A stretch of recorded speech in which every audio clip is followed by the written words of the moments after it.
Lydia was 75 and lived alone. She called a hotline twice the night she died. One call included a vague reference to suicide. The next said she planned to overdose on her medications. Lydia sounded hopeless, with no reason to live. She minimized her intent and declined to have crisis staff come to her home. The hotline had local police make a welfare check. There was no answer at her front door. When the officers entered her home, they found her deceased.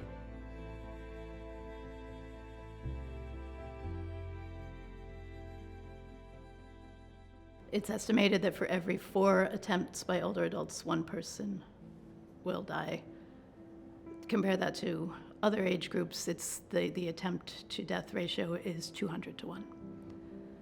There are a lot of reasons for that isolation is one of them. Folks are less likely to be found. Folks are less likely to be rescued. Older bodies are also less likely to recover from the insult of a suicide attempt, whether it's by a gunshot or by hanging or by overdose. The body is less able to fight. So in Lydia's case, maybe she thought, this is how I can say how much I hurt and they'll get here in time, but they didn't. Brings up the importance, I think, of screening and being aware, and for hotline staff to be able to accurately assess when someone is suicidal and who needs intervention immediately.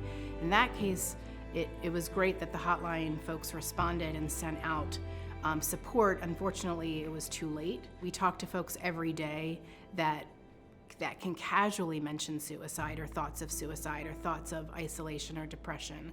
And I think it's important that we get beyond that step, that we probe a bit more and we ask better questions and we really listen.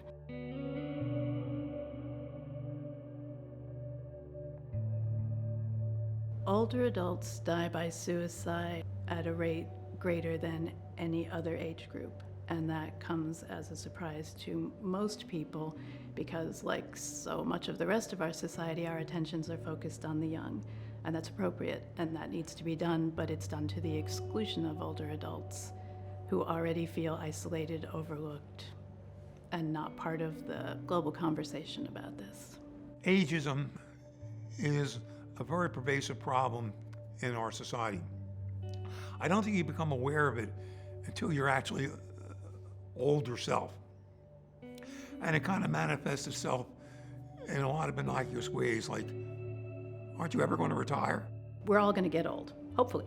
That's the goal. But the idea of aging in our society is terrifying. We put on creams, we buy supplements, we do all kinds of things in order to not age. And so when we talk about older folks who are maybe depressed or considering suicide, we think, well, that sounds like a normal part of aging. If I were very old and sick, I would also be depressed. And so we kind of put it away from ourselves and we don't think, but that's me in 10 years, 20 years, 30 years. I'm talking about all of us. I'm talking about me. I'm talking about you. I'm talking about the decisions that we all have to make as we get older. So it's not a problem that's happening to someone else.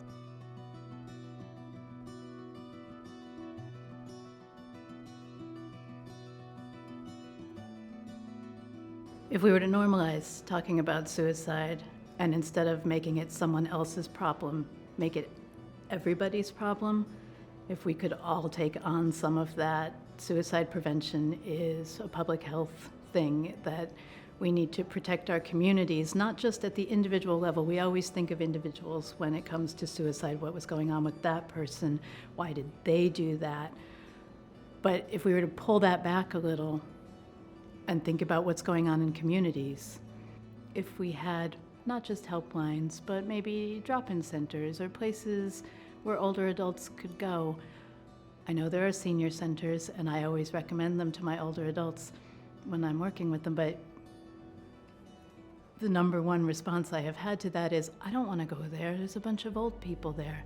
I had a 93-year-old woman tell me she didn't want to hang out with a bunch of old people because we believe the crap we're being sold. We believe we need to stay eternally young to be relevant or to be sexy or to be taken seriously.